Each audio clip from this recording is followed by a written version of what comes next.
Hello friends और Chhattisgarh classes में आप सभी का एक बार फिर से बहुत बहुत स्वागत है। दोस्तों, सब ऑडिटर का एग्ज़ाम 5 जुलाई 2026 को है। आप सभी जानते हैं और उम्मीद करता हूं कि आपकी तैयारी लगभग पूर्ण हो चुकी होगी। ठीक है दोस्तों, इस एग्ज़ाम के लिए आप सभी को पता है कि हमारे इस चैनल के माध्यम से आप लोगों को एमसीक्यू सीरीज़ की तैयारी कराई जा रही है। इस परीक्षा के लिए मोस्ट इम्पॉर्टेंट जो क्वेश्चंस हैं, जो इंडिया के किसी न किसी राज्य के सब ऑडिटर और ऑडिटर के एग्ज़ाम्स में आए हुए प्रश्नों को हम यहाँ पर डील कर रहे हैं। और इसके साथ ही जो आपके संभावित प्रश्न बन सकते हैं दोस्तों, उसे भी हम आप लोगों को यहाँ पे करा रहे हैं, ताकि आपका एग्ज़ाम में क्वेश्चंस बन जाए, क्वेश्चंस फँस जाएँ। आपका कॉन्सेप्ट भी हमने काफ़ी क्लियर करा दिया दोस्तों। लगभग हमने 17 क्लासेस आप लोगों का पहले ही प्रोवाइड किया है। ये क्लास नंबर 18 है दोस्तों। इससे पहले 17 क्लासेस मैंने और आप लोगों को प्रोवाइड कराया है। यदि आपने नहीं पढ़ा है तो प्लीज़ पढ़ लीजिए दोस्तों, क्योंकि हर एक सेशन बहुत इंपॉर्टेंट है उसमें, है ना? हर सेशन में हमने 50 क्वेश्चन डील किया है। मतलब मैंने अभी तक 17 क्लासेस आप लोग को प्रोवाइड करा दिया है, जिससे आप जा करके प्लेलिस्ट में पढ़ सकते हैं दोस्तों।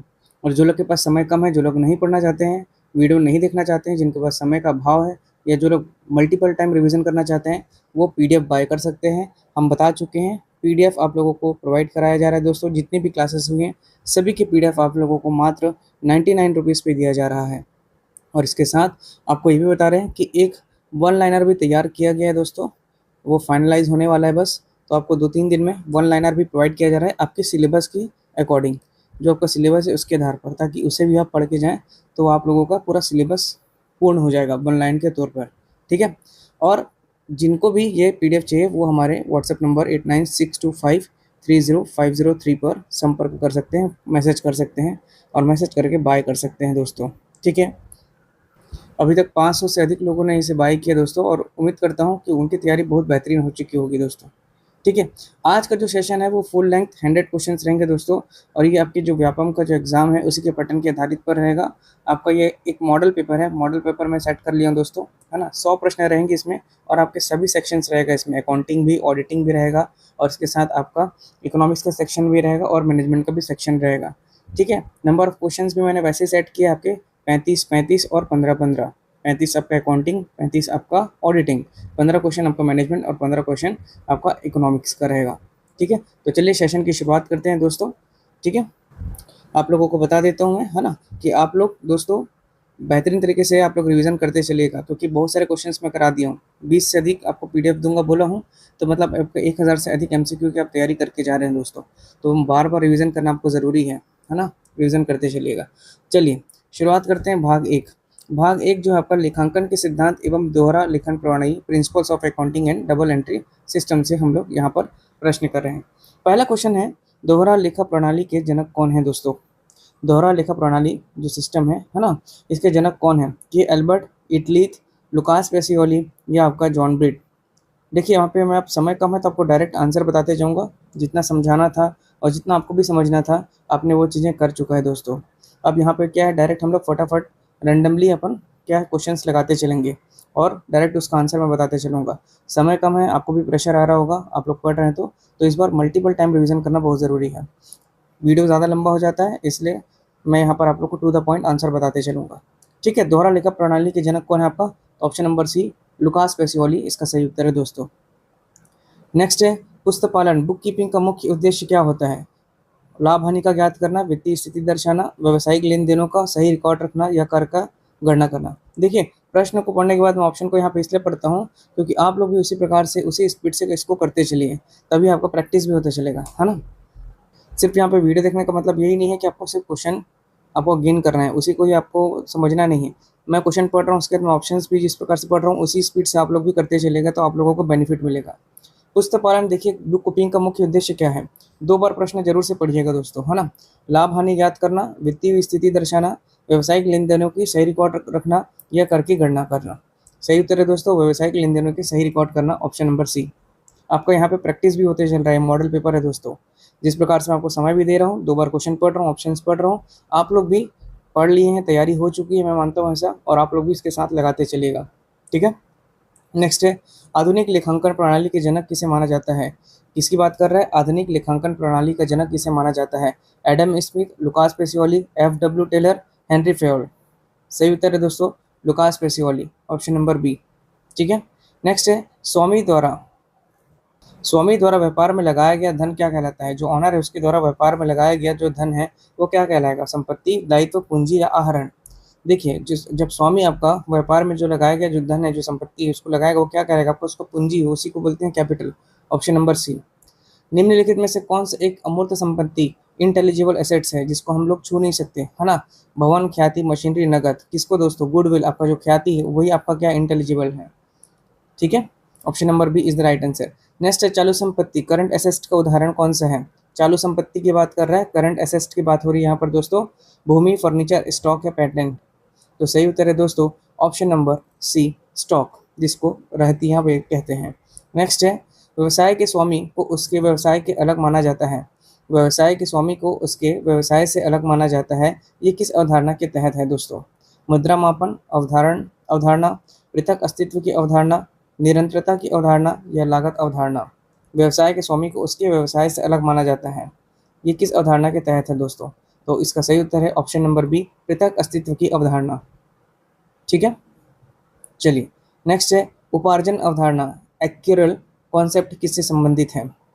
उपार्जन अवधारणा की बात करें, अवधारणा की बात कर रहे हैं, किससे संबंधित है? केवल नगद प्राप्तियों से, केवल नगद भुगतानों से, आय और व्यय के होने के समय से या इनमें से कोई नहीं।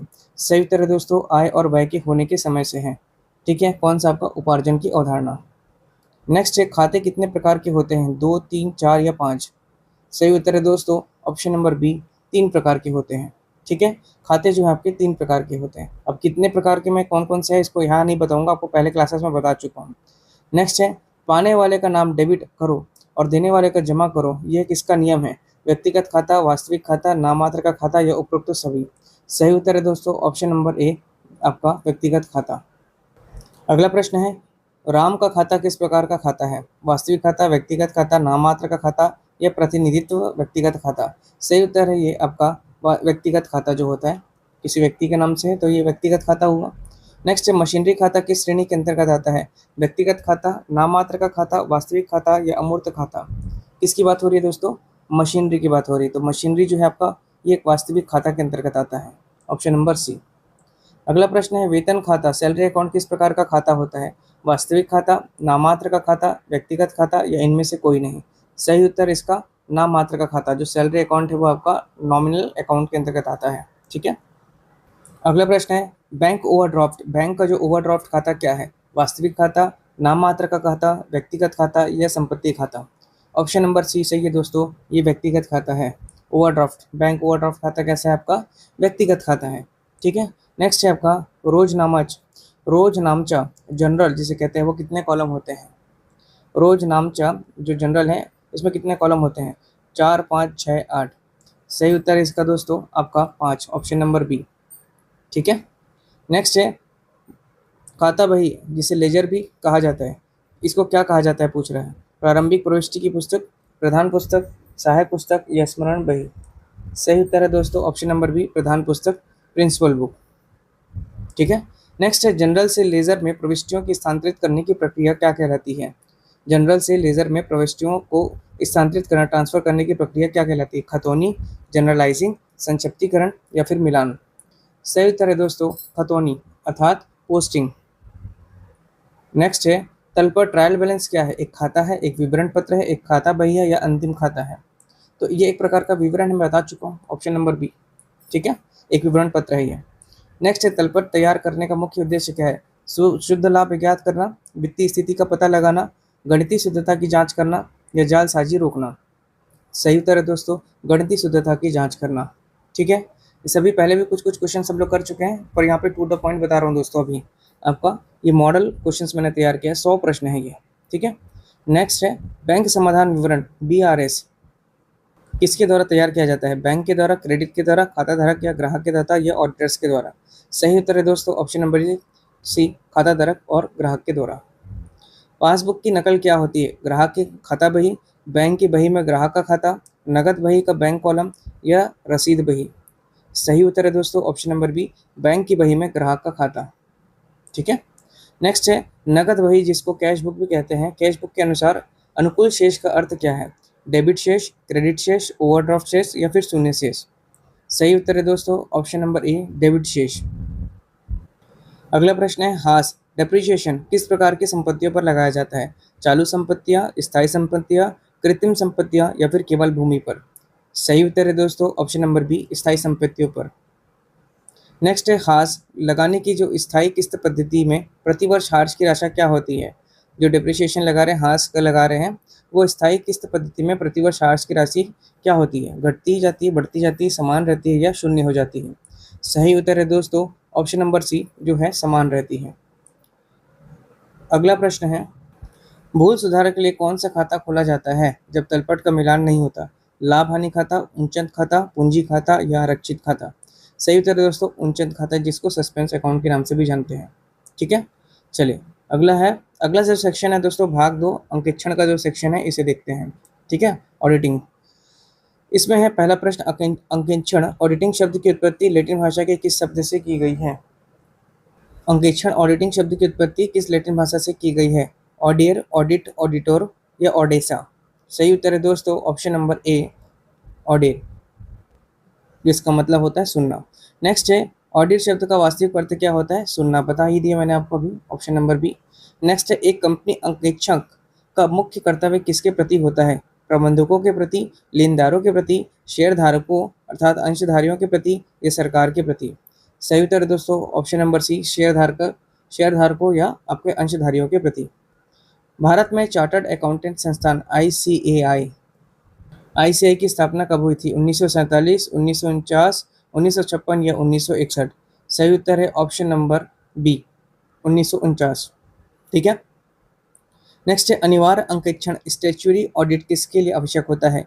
एकल स्वामित्व फर्म, साझेदारी फर्म, संयुक्त पूंजी कंपनियां या भी सभी छोटे व्यापारी? सही उत्तर है दोस्तों संयुक्त पूंजी कंपनियां, ऑप्शन नंबर सी। नेक्स्ट है, आंतरिक अंकेक्षक इंटरनल ऑडिटर की नियुक्ति किसके द्वारा की जाती है? अंशधारियों के द्वारा, प्रबंधन के द्वारा, केंद्र सरकार द्वारा या फिर न्यायालय द्वारा? सही उत्तर है दोस्तों ऑप्शन नंबर बी, प्रबंधन के द्वारा। ठीक है, नेक्स्ट है, चालू अंकेक्षण कंटिन्यूस ऑडिट कहाँ सबसे उपयुक्त होता है? माफ करिएगा, उपयुक्त होता है। चालू अंकेक्षण कंटिन्यूस ऑडिट कहाँ सबसे उपयुक्त होता है? छोटे व्यापार में, मौसमी व्यापार में, बैंकों और बड़े संस्थानों में या फिर गैर लाभकारी संगठनों में? सही उत्तर है दोस्तों ऑप्शन नंबर सी, बैंकों और बड़े संस्थानों में आपके कंटिन्यूस ऑडिट होता है।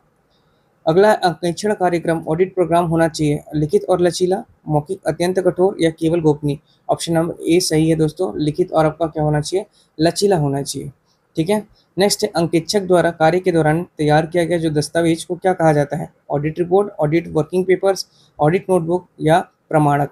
सही उत्तर है ऑप्शन नंबर बी, जिसको बोलते हैं ऑडिट वर्किंग पेपर्स या कार्यकारी प्रलेख। ठीक है, option number B is the right answer. Next है, प्रमाणन अर्थात वाउचिंग को अंकेक्षण का क्या कहा जाता है? मस्तिष्क, रीढ़ की हड्डी का या फिर आत्मा या आंखें या फिर पैर? आपको बता चुका हूँ पहले ही, option number B is the right answer, रीढ़ की हड्डी या फिर आत्मा भी कहा जाता है। नेक्स्ट है, प्रमाणन वाउचिंग के अंतर्गत किसकी जांच की जाती है? केवल नकद भुगतान की, केवल उधार लेन देनों की, प्रारंभिक प्रविष्टियों की, स्रोतों और प्रमाणकों की या फिर अंतिम खातों की? तो इसका सही उत्तर है दोस्तों ऑप्शन नंबर सी, प्रारंभिक प्रविष्टियों की, स्रोतों और प्रमाणकों की। चलिए नेक्स्ट क्वेश्चन है, संपत्तियों और दायित्वों के अस्तित्व, स्वामित्व और मूल की जांच करना क्या कहलाता है? संपत्तियों और दायित्वों के अस्तित्व, स्वामित्व और मूल की जांच करना क्या कहलाता है? प्रमाणन, सत्यापन वेरिफिकेशन या मूल्यांकन या खतौनी? सही उत्तर है दोस्तों ऑप्शन नंबर बी, सत्यापन करना, वेरिफिकेशन करना। नेक्स्ट है, अंकेक्षक एक शिकारी कुत्ता नहीं है बल्कि एक रखवाली करने वाला कुत्ता की तरह है। यह निर्णय किस प्रसिद्ध मामले में दिया गया है? Kingston Cotton Mills case, London and General Bank case, Armitage बनाम ब्रुअरी या इनमें से कोई नहीं? सही उत्तर है option number A, Kingston Cotton Mills case. Next है, आंतरिक निरीक्षण इंटरनल चेक किसका हिस्सा है? बाहरी नियंत्रण का, आंतरिक नियंत्रण इंटरनल कंट्रोल का, सरकारी नियंत्रण का या वार्षिक अंकेक्षण का? सही उत्तर है दोस्तों ऑप्शन नंबर बी, आंतरिक नियंत्रण। ठीक है, इंटरनल कंट्रोल का हिस्सा है। अंतरिम अंकेक्षण इंटरिम ऑडिट कराया जाता है कब? 2 वित्तीय वर्षों के बीच, 1 वर्ष के अंत में, 3 वर्ष के में एक बार या फिर लगातार हर महीने? जो आपका इंटरिम ऑडिट है, पहले भी बता चुका हूँ, ऑप्शन नंबर ए सही है। 2 वित्तीय वर्ष के बीच में आपको क्या कराया जाएगा? इंटरिम ऑडिट कराया जाता है। एक सार्वजनिक कंपनी, पब्लिक कंपनी के प्रथम अंकेक्षक की नियुक्ति कौन करता है? शेयरधारक, निदेशक मंडल, केंद्र सरकार या फिर सेबी? सही उत्तर है ऑप्शन नंबर बी, निदेशक मंडल, बोर्ड ऑफ डायरेक्टर्स ही करेंगे। 14 नंबर 1। ठीक है, सार्वजनिक कंपनी का। नेक्स्ट है, प्रथम अंकेक्षक की नियुक्ति कंपनी के पंजीकरण के कितने दिनों के भीतर होनी चाहिए? 30 दिन, 60 दिन, 90 दिन, 180 दिन। प्रथम अंकेक्षक की नियुक्ति कंपनी के पंजीकरण जब रजिस्ट्रेशन होगा उसके कितने दिन के भीतर उसका नियुक्ति होगा दोस्तों? 30 दिन, 60 दिन, 90 दिन या 180 दिन। सही उत्तर है ऑप्शन नंबर ए, 30 दिन के भीतर इसको करना अनिवार्य है। यदि निदेशक मंडल प्रथम अंकेक्षक नियुक्त करने में विफल रहता है, यदि निदेशक मंडल जो है, डायरेक्टर जो है ना, वो प्रथम अंकेक्षण नियुक्त करने में विफल हो जाता है, तो नियुक्ति कौन करेगा? केंद्र सरकार, आम सभा में शेयरधारकों के द्वारा, प्रबंधक निदेशक या कंपनी के रजिस्ट्रार। सही उत्तर दोस्तों ऑप्शन नंबर बी, आम सभा के जो आपके शेयरधारक हैं उनके द्वारा इनकी नियुक्ति की जाएगी। लागत अंकेक्षण कॉस्ट ऑडिट किसके द्वारा किया जाता है? लागत जो अंकेक्षण है, कॉस्ट जो ऑडिट है, किसके द्वारा किया जाता है? Chartered accountant, cost accountant, company सचिव या कोई भी स्नातक। सही उत्तर है कॉस्ट अकाउंटेंट, ठीक है, CMA, option number B. Next है, अंकेक्षक अपनी रिपोर्ट किसे सौंपता है? निदेशक मंडल को, या फिर जिसने उसकी नियुक्ति की है सामान्यतः अंशधारियों के द्वारा उनको, या फिर आयकर विभाग को, या फिर प्रबंधक निदेशक को। सही उत्तर दोस्तों जिसने उसकी नियुक्ति करी है, ठीक है, उसको वो अपनी रिपोर्ट देगा जो शेयर होल्डर्स को देगा, ठीक है। नेक्स्ट है, जब अंकेक्षक खातों में से पूरी तरह संतुष्ट होता है तो वह कैसी रिपोर्ट देता है? जब ऑडिटर खातों से पूरी तरह वो सेटिस्फाइड है, संतुष्ट है, तो वो कैसी रिपोर्ट देता है? मर्यादित रिपोर्ट, या फिर स्वच्छ या अमर्यादित रिपोर्ट, या फिर प्रतिकूल रिपोर्ट, या फिर डिस्क्लेमर रिपोर्ट। सही उत्तर है दोस्तों स्वच्छ या फिर अमर्यादित report, clean and unqualified report. Option number B is the right answer. Next है, प्रबंधन अंकेक्षण मैनेजमेंट ऑडिट का मुख्य उद्देश्य क्या होता है? कर चोरी पकड़ना, नीतियों और कार्यकुशलता या मूल्यांकन करना, त्रुटियों का सुधारना, या वैधानिक नियमों का पालन करना।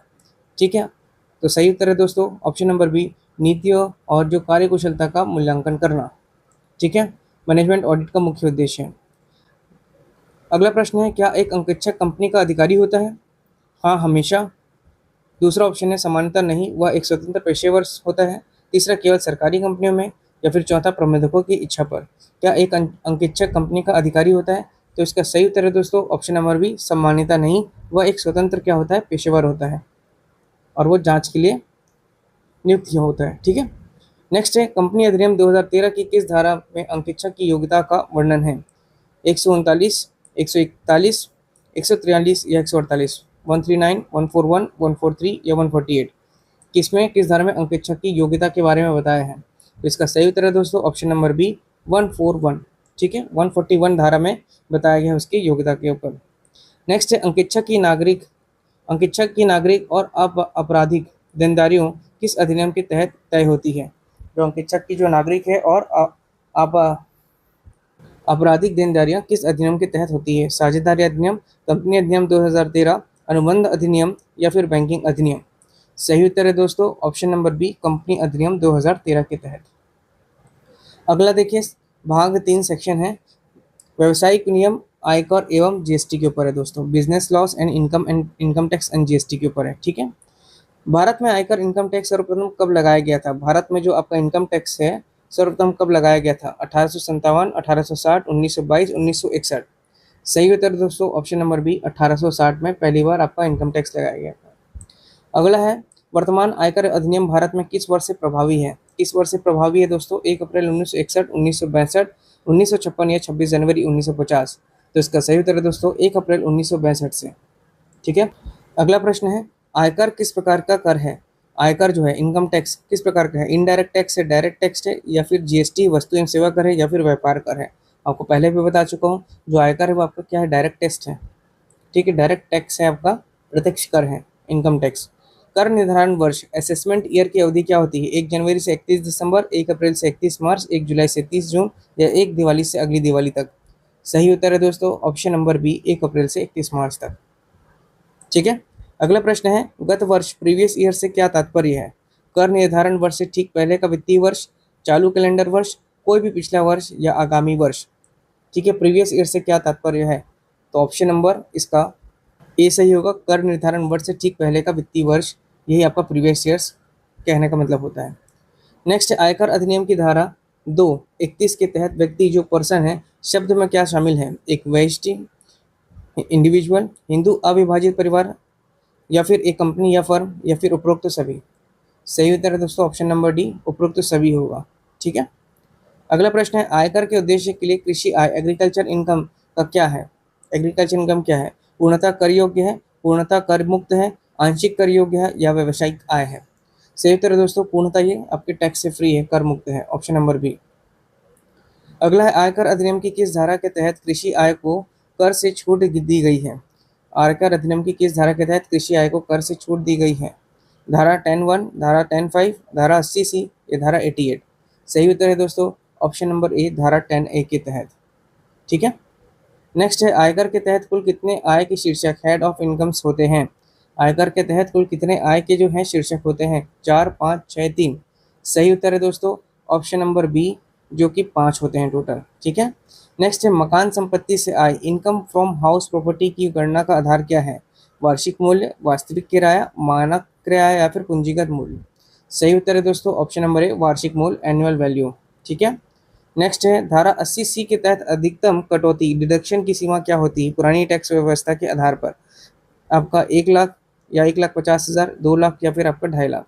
सही उत्तर है दोस्तों इसका ऑप्शन नंबर बी, 1,50,000 रुपये। धारा 80(c) के तहत अधिकतम कटौती आपका 1,50,000 तक का किया जा सकता है। पैन का पूर्ण क्या होता है? Permanent account number, personal account number, public account number, primary account number?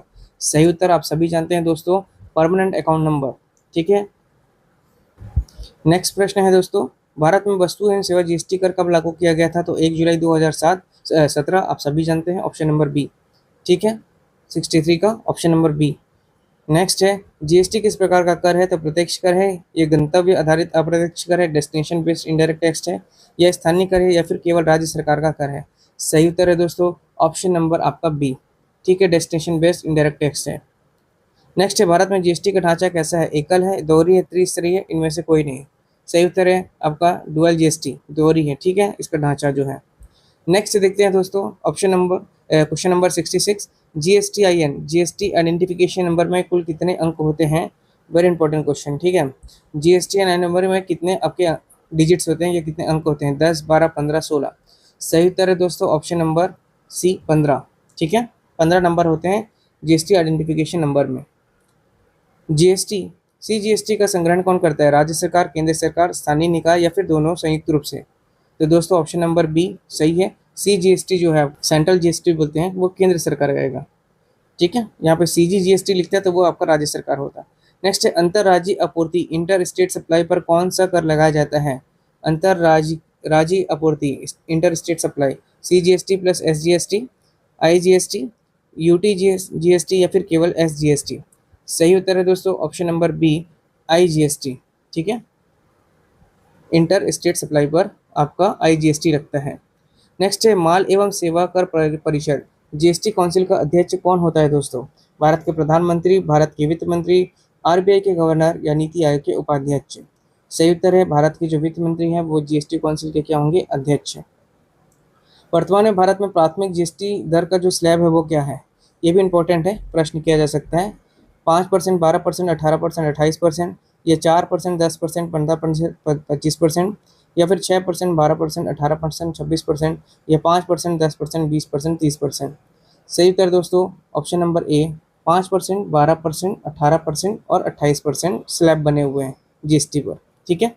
Next है, कितना फिर से याद रखिए, 5, 12, 18, 28, 5, 12, 18, 28। नेक्स्ट है, भारतीय अनुबंध अधिनियम इंडियन कॉन्ट्रैक्ट एक्ट किस वर्ष पारित किया हुआ था? किस वर्ष पारित किया गया? 1856, 1872, 1932, 1956? सही उत्तर है दोस्तों ऑप्शन नंबर बी। बी क्या है आपका? 1872 में किया। ठीक है, 1872 में आपका इंडियन कॉन्ट्रैक्ट एक्ट पारित हुआ था। एक वैध अनुबंध वैलिड कॉन्ट्रैक्ट के लिए आवश्यक तत्व क्या होते हैं? स्वतंत्र सहमति, वैध प्रतिफल, सक्षम पक्षकार या फिर उपरोक्त सभी? सही उत्तर दोस्तों सभी रहेंगे, option number D, valid contract के लिए। ठीक है। नेक्स्ट है, कंपनी अधिनियम 2013 के तहत अनुसार, है ना, एक निजी कंपनी, प्राइवेट कंपनी में अधिकतम सदस्यों की संख्या कितनी हो सकती है? प्राइवेट कंपनियों में मैक्सिमम आपके कितने सदस्य हो सकते हैं? क्या बोल रहे हैं यहाँ पर? अधिकतम की बात की है 2013 अधिनियम के तहत, 20, 50, 200 या असीमित? तो इसका सही उत्तर है दोस्तों 200। एक प्राइवेट कंपनी में आपके 200 वर्कर्स हो सकते हैं। ठीक है। नेक्स्ट है, साझेदारी अधिनियम पार्टनरशिप एक्ट किस वर्ष लागू हुआ था? जो आपके साझेदारी अधिनियम है ना, वो किस वर्ष लागू हुआ था दोस्तों? Partnership act 1930, 1932, 1956, 2013? ठीक है, सही उत्तर है दोस्तों ऑप्शन नंबर बी 1932 में हुआ था। ठीक है, लिख लेंगे दोस्तों, ये सब इंपॉर्टेंट चीज़ बता रहा हूँ। और लिख नहीं सकते तो आप लोग पीडीएफ निकाल के प्रिंट करके आप लोग बार बार इसको पढ़ सकते हैं। नेक्स्ट है साझेदारी विलीग पार्टनरशिप डीड के अभाव में लाभ हानि का विभाजन कैसे होता है? पूंजी के अनुपात में, बराबर बराबर इक्वली, वरिष्ठता के आधार पर, या केवल सक्रिय साझेदारी का मिलता है? तो इसका सही उत्तर है दोस्तों ऑप्शन नंबर बी, बराबर बराबर मिलेगा जब आपका पार्टनरशिप डीड के अभाव में लाभ हानि का विभाजन होता है। तो ठीक है, अगला है कंप्यूटर एवं वित्तीय लेखांकन, लागत लेखांकन, computers and financial cost accounting. पहला प्रश्न देखिए यहाँ पर है ना, कंप्यूटर आधारित लेखांकन प्रणाली कंप्यूटराइज अकाउंटिंग जो आपका है उसका मुख्य लाभ क्या होता है? शुद्धता और तीव्र गति, उच्च लागत, या कम सुरक्षा, या मानवीय निर्णय का विकल्प? तो इसका सही उत्तर है दोस्तों ऑप्शन नंबर ए, शुद्धता और इसका तीव्र गति का उपयोग होता है कंप्यूटराइज अकाउंटिंग से। नेक्स्ट है निम्नलिखित में से कौन सा एक प्रसिद्ध अकाउंटिंग सॉफ्टवेयर होता है? Tally, MS word, Oracle dB, या फोटोशॉप? सही उत्तर है दोस्तों टैली प्राइम, सभी आपने काम किया होगा इस पर, है ना। नेक्स्ट है टैली में नई कंपनी बनाने के लिए किस शॉर्टकट कुंजी का उपयोग किया जाता है? इंपॉर्टेंट क्वेश्चन है दोस्तों। टैली में नई कंपनी बनाने के लिए किस शॉर्टकट कुंजी का उपयोग किया जाता है? Alt plus F1, Alt plus F3, F11, या फिर F12? तो इसका सही उत्तर है दोस्तों एल्ट प्लस F3 करेंगे, ऑप्शन नंबर बी। ठीक है, नेक्स्ट है टैली में लेज़र क्रिएशन स्क्रीन पर जाने का सही पाथ क्या है? टैली में लेज़र क्रिएशन स्क्रीन पर जाने का सही पाथ क्या है? गेटवे ऑफ टैली, क्रिएट फिर ledger, gateway of Tally, display फिर ledger, gateway of Tally, alter या फिर लेज़र, या डायरेक्ट लेज़र बटन? तो इसका सही उत्तर दोस्तों option number A, gateway of tally, फिर अपन क्रिएट करेंगे फिर लेज़र बनाएंगे। नेक्स्ट है कंप्यूटर लेखांकन में डीबीएमएस का पूर्ण क्या होता है? Database management system is the right answer, option number A. ठीक है, नेक्स्ट है टैली में नकद बिक्री कैश सेल्स की प्रविष्टि किस वाउचर में की जाती है? टैली में जो नकद बिक्री है कैश सेल्स है उसकी प्रविष्टि जो है वो किस वाउचर में की जाएगी? F5 एफ पेमेंट में, F6 रिसिप्ट में, F8 सेल्स में, या F9 परचेस में? तो इसका सही उत्तर है दोस्तों ऑप्शन नंबर सी, सेल्स में, F8 सेल्स। ठीक है, याद रखेंगे कैश सेल्स की प्रविष्टि की जाती है F8 में। बैंक में नकद जमा करने या बैंक से नकद निकालने के लिए किस वाउचर का उपयोग किया जाता है? यदि बैंक में नकद जमा करना है या बैंक में नकद निकालना है तो किस वाउचर का उपयोग किया जाएगा? F4 Contra, F7 general, F5 payment, या F6 रिसिप्ट? सही उत्तर है दोस्तों option number A, F4 Contra. ठीक है, F4 कॉन्ट्रा का उपयोग किया जाता है दोस्तों बैंक में नकद निकालना या फिर जमा करने के लिए। नेक्स्ट है गैर नकद लेन देन नॉन कैश ट्रांजेक्शन जैसे हाश लगाने की प्रविष्टि कहाँ होती है? नॉन कैश ट्रांजेक्शन जैसे जो आपका हराश है वो लगाने की प्रविष्टि कहाँ होती है? कॉन्ट्रा, जनरल, पेमेंट, या receipt? F4, F7, F5, F6? सही उत्तर है दोस्तों option number B, general, F7। ठीक है, नेक्स्ट है इलेक्ट्रॉनिक स्प्रेडशीट का सबसे लोकप्रिय उदाहरण कौन सा है?